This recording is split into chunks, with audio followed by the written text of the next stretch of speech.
And welcome to the 40th annual Winter Fire School. Who would have thought that we would be sitting here? Normally we are at the expo. It just opened. People are coming through, checking out all the equipment and the activities that are endless this time of the day. Unfortunately, here we are. We're having to do it virtually this year. We want to thank everyone out there that is participating. It is a huge support and shows how you appreciate the programs that the University of Missouri Fire and Rescue Training offers. Throughout today, we have three keynote speakers that are going to be addressing you, and we're pretty excited about having those three keynotes. We have Mike Dugan, we have Frank Viscuso, and Ron Canterman. So we appreciate those guys being part of the keynote address.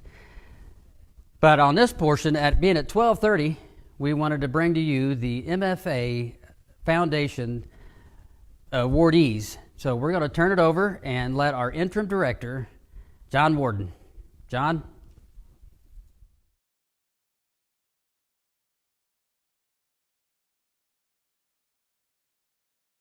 Good afternoon. On behalf of the faculty and staff at the Fire and Rescue Training Institute and the over 29,000 professional and volunteer firefighters throughout Missouri, I want to thank MFA Incorporated for their continued and very generous support. These awards will provide additional or updated equipment so our firefighters can better respond to the needs of the citizens they serve.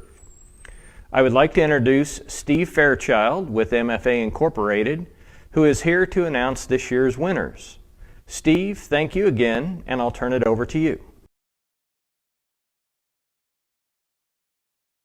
Greetings to all of you. My name is Steve Fairchild. I'm the Director of Communications at MFA Incorporated and a board member for the MFA Charitable Foundation. MFA Incorporated is a regional farm supply and grain marketing cooperative, and as I look at the list of recipients for this grant, I'd guess that our name is familiar to most of you. More than 20 years ago, MFA established a charitable foundation focused on providing available funds to nonprofit organizations in the communities where MFA has a significant concentration of both members and employees. The foundation focuses on organizations that are active in addressing and solving community needs and improving quality of life. One of the 7 cooperative principles drives home the point that we're not only a business partner in the community, but also a contributing partner to the sustainable development of those communities. We believe your organizations are just that. The MFA Volunteer Fire Grant is just one of the ways we give back. Over the years, we have generously provided many fire departments with funding for training and equipment, and we're committed to doing that going forward. Once again this year, we also obtained community development funds available from our lending partner, CoBank, to enhance the grants made available. We appreciate the partnership with the MU Fire and Rescue Training Institute on the program. In providing grants focused on rural firefighting, MFA had reached a point that it was a challenge for us to keep up with what the real needs are out there. So the Fire and Rescue Training Institute has provided the expertise and administrative resources to help administer the program. Today, I'd like to recognize the departments that received awards for grant year 2020. I'm certain these awards will help the qualified departments provide for safer firefighters and safer communities that they serve. In total, more than 26 grants were given at more than $34,000. Recipients include Armstrong Fire Protection District, Beeley Community Fire Protection Association, Butler Fire Department, Central Hickory Fire Rescue, Clark County Fire, Compton Junction Fire District, Elm Township Fire Protection District, Ellsbury Fire Protection District, Fairfax Volunteer Fire Department, Fishing River Fire Protection District, Freestat Fire Protection District, Gainesville Fire Protection District, Gordonville Fire Protection District, Green Ridge Community Fire Department, Green Top Fire Association, Herman Fire Company No. 1, Jackson Township Fire Protection District, Jadwin Volunteer Fire Department, Park Hills Fire Department, Pomona Fire Protection District, Rhineland Area Volunteer Fire Department, St. Elizabeth Fire Protection District, Stella Rural Fire Protection District, Somerville Fire and Rescue, Tri-C Volunteer Fire Department, Walnut Grove Fire Protection District. On a personal note, I can say that I saw the importance of well-equipped and well-trained firefighters last week when a machine shed fire on my home farm drew several departments to the site. They had a job to do and they were dedicated to do it, but from the gear each firefighter wore to the rolling stock, communications equipment, and the techniques they used to extinguish the flames, I was reminded that none of that can happen without adequate funding. So today, on behalf of the MFA Charitable Foundation, I'd like to say we are proud to partner with rural firefighters and thank you for what you do.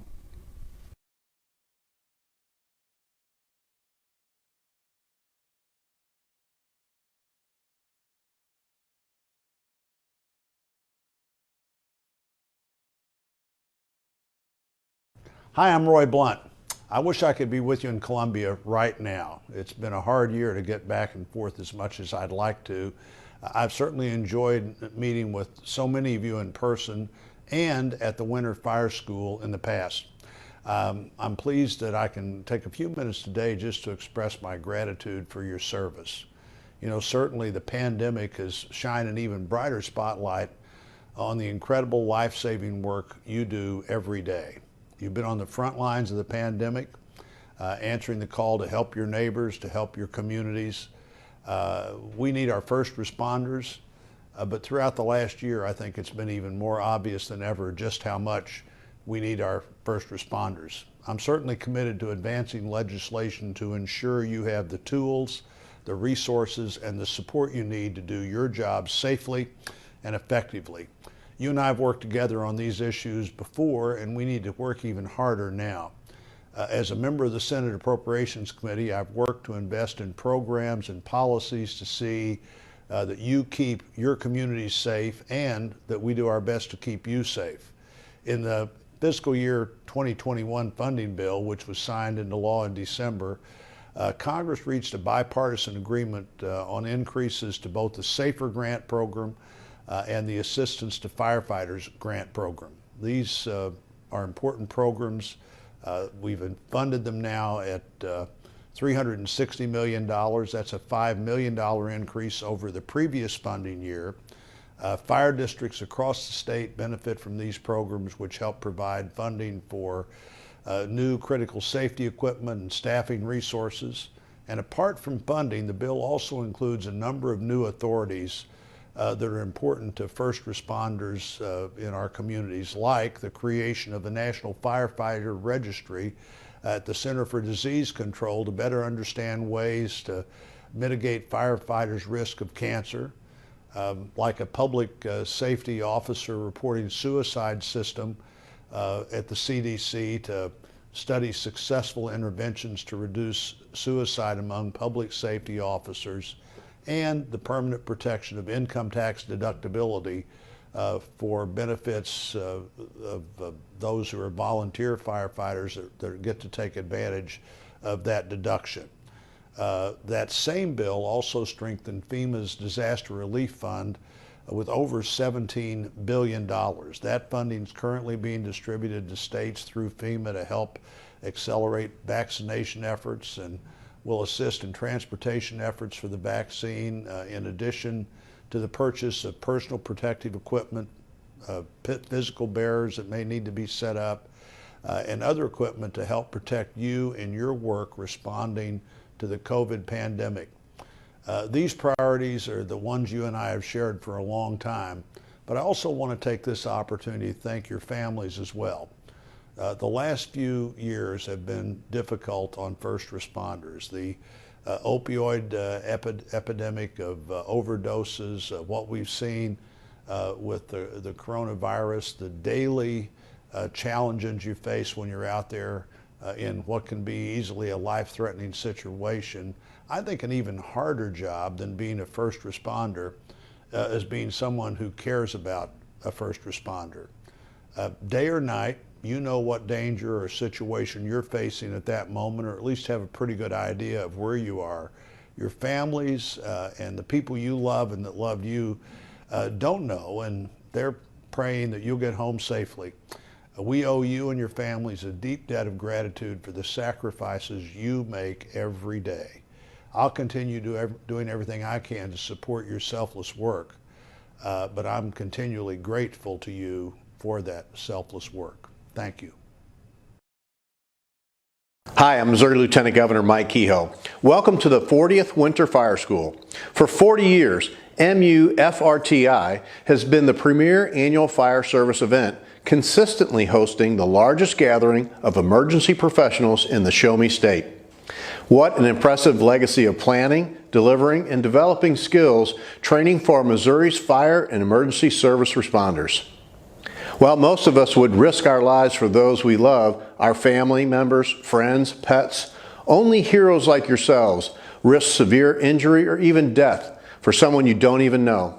Without question or hesitation, you willingly go into a burning building or structure to rescue a stranger knowing you may not come out. To us, your acts are heroic, but to you, it's just part of the job. Many of us also take the services you provide for granted until we need them. Thanks to MUFRTI's top-notch programs, you are receiving unsurpassing expert training, a caliber of training that is focused on effective standards-based quality and education. Whether you believe it or not, you, Missouri's emergency service professionals, are making a significant impact protecting the lives and property of Missouri's communities. Being great means impacting those around you, focused on your purpose by serving others. Government doesn't make this state great. You, our people, our emergency professionals make this state great.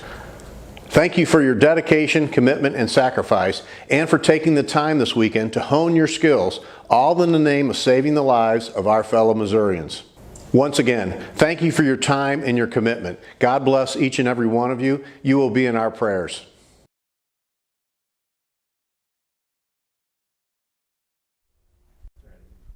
Thank you, Lieutenant Governor, for those kind words.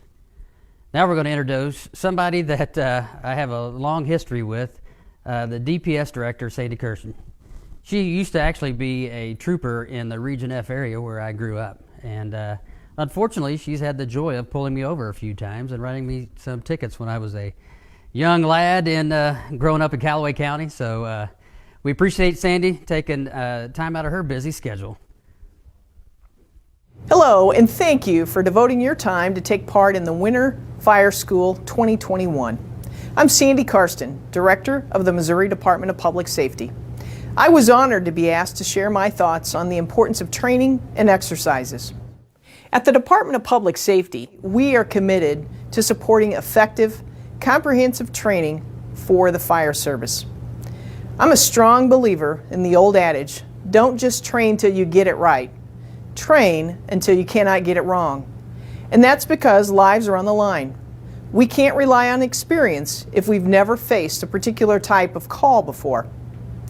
I'd also like to thank the people at the University of Missouri Fire and Rescue Training Institute for the fine work they do across our state. MUFRTI is our long-standing primary provider of firefighter training in Missouri. Our Division of Fire Safety has provided funding for contracted firefighter training for more than 30 years now. As with most things in 2020, opportunities were scaled back because of the pandemic. But we're proud that the Missouri Division of Fire Safety's funding supported 107 courses for more than 1,250 students during the fiscal year. Training that runs the gamut from technical rescue to leadership strategies. State Fire Marshal Tim Bean, the Division of Fire Safety, and DPS are committed to providing training at no cost because it means better protection for Missourians and their property, and because it means better protection for all of you, the firefighters and responders who serve others. Thank you for the sacrifices you make to protect Missouri. And that's why I think it's great that the Winter Fire School is not taking a break this year, despite the pandemic. All of us must adapt to carry out our responsibilities because our communities rely on us, and training and exercises are no different. Now, when I think of the importance of training and exercises, I'm immediately reminded of 2011.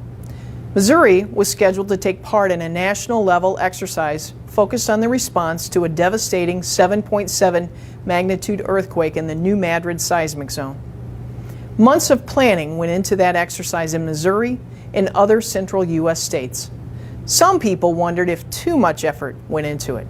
After all, it had been 2 centuries since there had been a major New Madrid earthquake.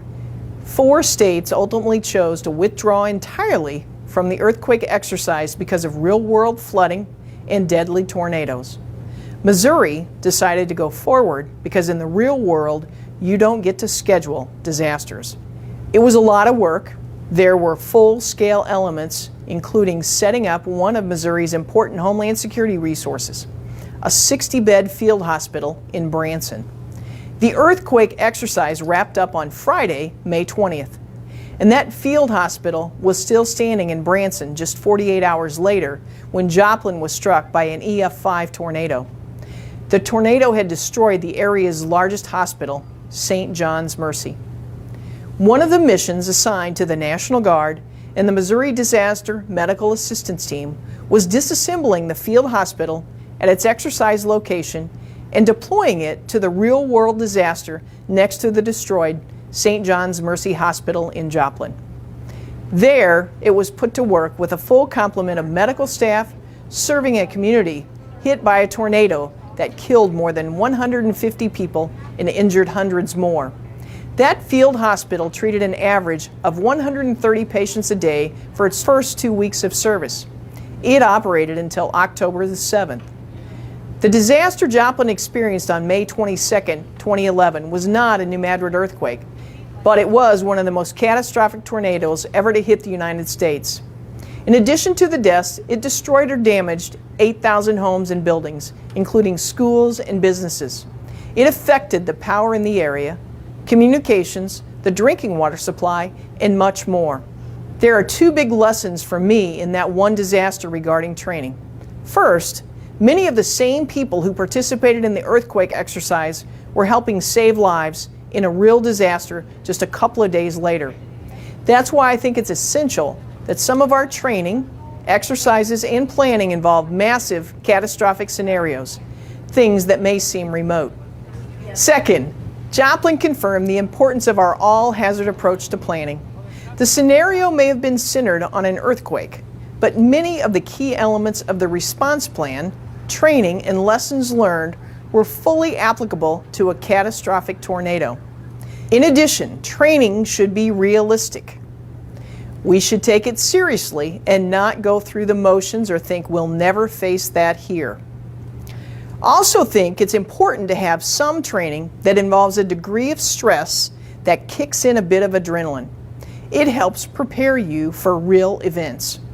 Experience teaches us time and again that 2 of the greatest obstacles in the response to major events are communications between the agencies that are responding and logistics. It's great to have a plan, but will we all remember to talk to each other in the heat of the moment?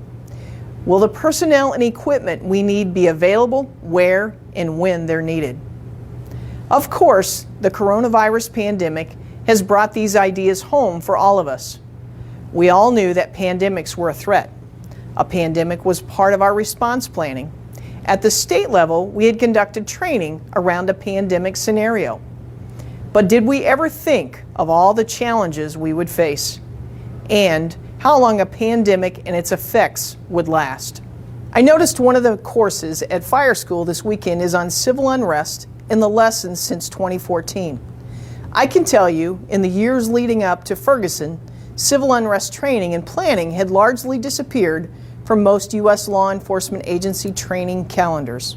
That's because there were relatively few large-scale protests with the potential for violence in most places in America. Now we're paying attention to pandemics and civil unrest. Will we devote enough attention to the planning for an attack on the power grid and cyber threats? COVID-19 has taught us that there could be major disruptions for every response agency, business, and every family in America. We need to plan. We need to train. I encourage all of us to pay attention to these threats and get as much as possible out of training opportunities like fire school. Finally, the pandemic has cost some Missouri first responders their lives. 3 members of Missouri's fire service died in the line of duty because of COVID-19 in 2020. They and their families and all first responders who die in the line of duty deserve our everlasting appreciation for their selfless service. The Department of Public Safety helps assist the survivors of the fallen through a state program that provides a $2,500 benefit to the families of first responders killed in the line of duty. It's there to help support the deserving families of heroes. It's important that every family know that this benefit is available, so I hope you will help spread the word throughout your agencies. I'd like to thank all of you for your service, your sacrifices, and working this weekend to strengthen Missouri's response capabilities. Thank you, and stay healthy and safe.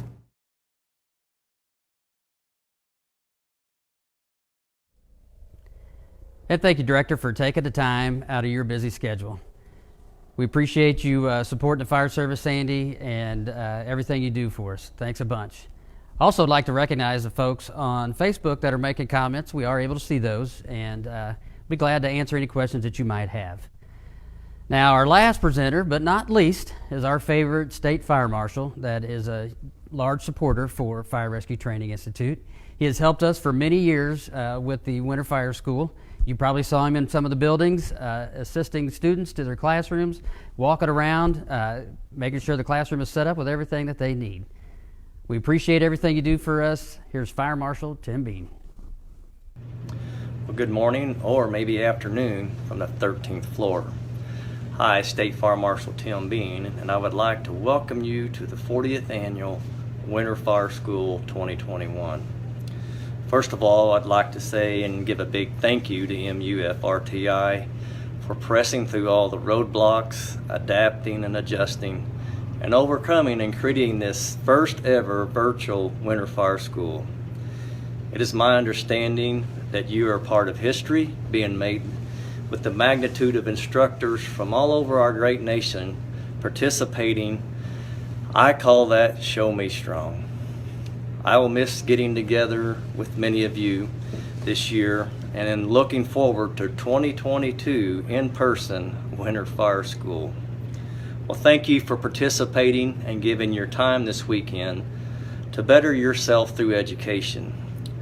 Not only will you benefit, but our customers will all benefit through the knowledge you learn this weekend. Also, thank you for your willingness to serve and your daily commitment to protecting lives and property all over our state. I know 2020 was very trying and demanding time for many of you. You persevered by working together, supporting each other, which made you the best boots on the ground, and you were able to leave many things better than you found them. So for that, I thank you. Thank you for all you do. Stay safe, and God bless you. Go Zizzers! Thanks a lot, Tim, for taking the time out of your day. You've always been a large supporter for MU Fire and Rescue Training Institute, and we absolutely appreciate and love everything you do for us.